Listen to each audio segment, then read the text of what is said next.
त्रिदलं त्रिगुणाकारं त्रिनेत्रं च त्रियायुधं त्रिजन्म पापसंहारम्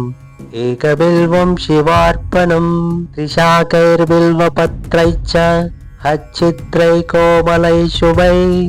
शिवपूजां करिष्यामि एकबिल्वं शिवार्पणम् अखण्डबिल्वपत्रेण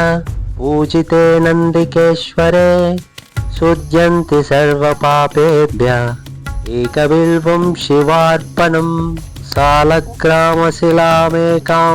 जातु विप्राय योर्पयेत्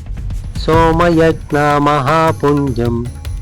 एकबिल्वं शिवार्पणम् दन्तकोटिसहस्राणि वाजपेयशतानि च कोटिकन्या महादानम् एकबिल्वं शिवार्पणम् पार्वत्या स्वेदसञ्जातं